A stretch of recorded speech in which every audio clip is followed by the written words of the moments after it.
Эсет Гуружева в период коронавирусной инфекции, забыв о семье и близких людях, почти на 2 месяца ушла, как говорят, с головой в работу. Спасая чужие жизни и здоровье, порой забывала о себе. Она, как и другие ее коллеги, в период пика новой коронавирусной инфекции была откомандирована в Назрановскую районную больницу. Но практически каждый из врачей не был готов столкнуться с теми сложностями, что были в тот непростой период. Доктор Эсет эти несколько месяцев не появлялась дома, боясь заразить родных. Но себя уберечь не смогла. Заразилась она COVID-19 сразу через неделю. Затем 2 недели приходила в себя и снова в бой. Временами бессилие и утрата пациентов выбивали из колеи, но необходимо было идти дальше, признается Эсет. Конечно же, я не пожалела, что я пошла дежурить в отделение.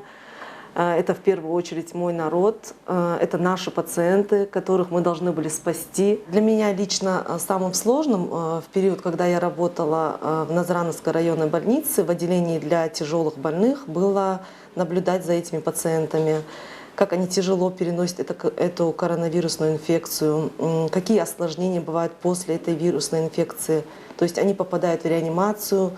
К сожалению, многие не выжили. Хадижа Дарсигова также была откомандирована в НРБ. Это был колоссальный опыт для меня, признается доктор. А вспоминать те дни совсем не хочется. Правда, в отличие от Эсет, она не смогла подальше держаться от семьи. Отец больной, на гемодиализе. Ему был необходим уход и лечение врача. Уберечь же семью от этой заразы в итоге так и не получилось. Заболели все домочадцы. Самое обидное, признается Хадижа, что они заразились от нее.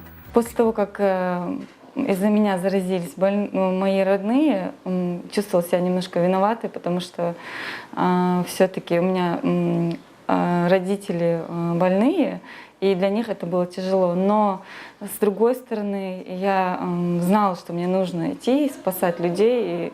И у меня получилось и своих родных вылечить, и в это же время лечить пациентов, потому что уйти сразу на больничный лист не получилось, но в итоге все прошло хорошо, все закончилось хорошо. Я считаю, что мы очень достойно прошли этот путь, все врачи. Для любого врача самое главное его достижение – это вылеченный пациент. В последнее время от большинства людей они слышат в свой адрес признательность за самоотверженный труд в тот непростой период. Вот и сегодня Лейла Хамадханова пришла не просто провериться, но и выразить свою благодарность. Я считаю, что выполнили на 100–150% свои обязанности. Благодаря работе, слаженной работе врачей, медсестры были спасены множество жизней. В пик коронавирусной инфекции, как известно, не хватало врачей. Многие оставались дома. Другим, заразившись, приходилось изолироваться. В тот период в работу задействовали даже стоматологов. Одна из них – Фатима Нальгиева. Почти месяц она провела в приемной Назрановской районной больницы, где принимали пациентов непосредственно с COVID-19. Сегодня Фатима говорит, что если вновь понадобится помощь, она готова прийти одной из первых. Я скажу одно, когда мы туда шли, честно говоря, мы не знали всю суть проблемы. Мы пошли, потому что, я считаю, каждый врач должен был в такое тяжелое время оказать помощь посильную, как он умеет. Мы пошли, мы работали в приемном отделении. Скажу, было страшное время, врать не буду, потому что очень много было больных. Доходило до того, что я и мой коллега в соседнем кабинете, мы даже плакали, потому что смотрели на этих пациентов, взрослых, беззащитных. Тяжело было. Именно на таких самоотверженных и любящих свою профессию людях держится вся медицина. Они пришли на помощь тем, кто в тот сложный период коронавирусной инфекции нуждались в них. Сегодня их работа проходит в штатном режиме.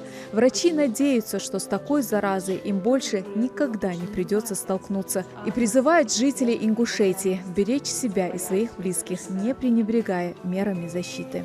Светлана Томова, Ахмед Гандаров. Новости 24.